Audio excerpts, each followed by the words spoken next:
Hello' guys, কি খবৰ তোমালোকৰ? আশা কৰোঁ ভালেই। মই ৰিহান আৰু লৈ আহিছোঁ তোমালোকৰ বাবে এটা নতুন ৰচনা। তোমালোকে ক্লাছ 12ৰে হোৱা বা ক্লাছ 10ৰে হোৱা, এই ৰচনাটো তোমালোকৰ বাবে বহুত ইম্পৰ্টেণ্ট। পৰীক্ষাত প্ৰায় অহা দেখা যায়, চ' ভিডিঅ'টো শেষৰলৈকে চাই থাকিবা। ৰচনাটোৰ নাম হ'ল সামাজিক মাধ্যম আৰু বৰ্তমান সময়ত ইয়াৰ প্ৰভাৱ। আৰম্ভণি।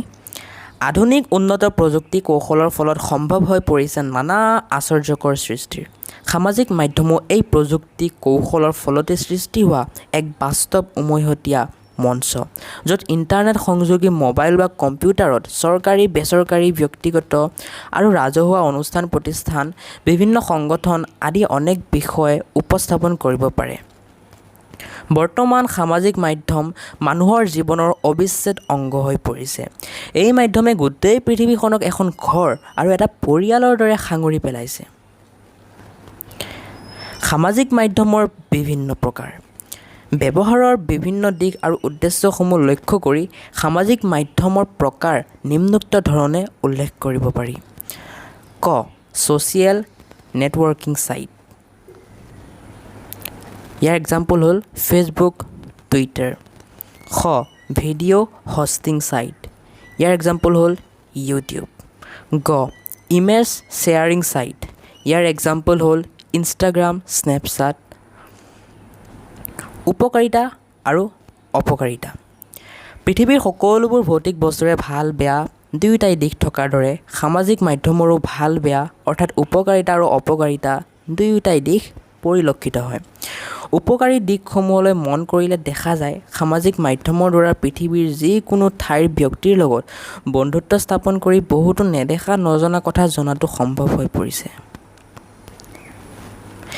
এই মাধ্যমৰ জৰিয়তে সাহিত্য, সংস্কৃতি, খেলা ধূলা, মনোৰঞ্জন আৰু ব্যক্তিগত মতামত বা ভাৱ বিনিময় কৰাৰ এখন মঞ্চ উপলব্ধ হৈছে, যাৰ জৰিয়তে মানুহে নিজৰ প্ৰতিভা বিকাশৰ সুযোগ লাভ কৰিছে। ছাত্ৰ ছাত্ৰীসকলে সহজতে বিভিন্ন বিষয়ৰ জ্ঞান অৰ্জন কৰিব পৰাৰ সুবিধা হৈছে। দেশ বিদেশৰ বা বাতৰি নিমিষতে পাব পৰা হৈছে। জনমত গঠনৰ ক্ষেত্ৰতো ই এক উত্তম মাধ্যম।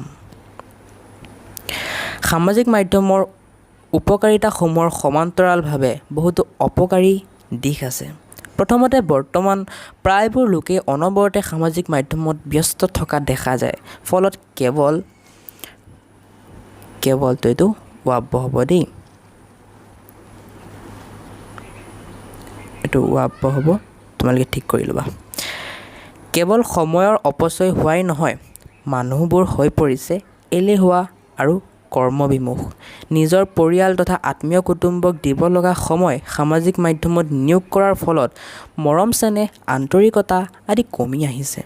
দ্বিতীয়তে, দেশৰ যুৱ প্ৰজন্মই বেছিকৈ সামাজিক মাধ্যমৰ প্ৰতি আসক্ত হোৱাৰ ফলত অধ্যয়নৰ প্ৰতি ধাউতি কমিছে।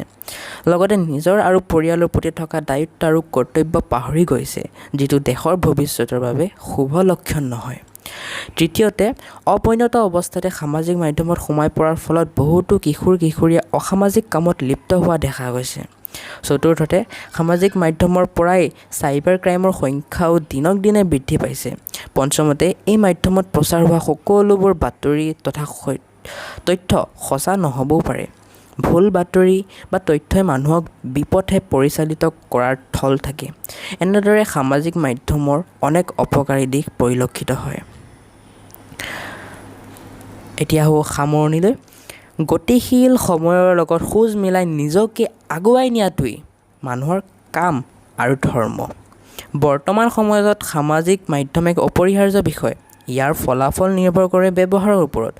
ব্যৱহাৰকাৰীয়ে ইয়াৰ বেয়া দিশবোৰ আওকাণ বা আগ্ৰাহ্য কৰি ভাল দিশবোৰ গ্ৰহণ কৰা উচিত, যাতে জীৱনত তাৰ কুফল ভুগিবলগীয়া নহয়। চ' ষ্টুডেণ্ট, আজিৰ ভিডিঅ'টো ইমানখিনি আছিল।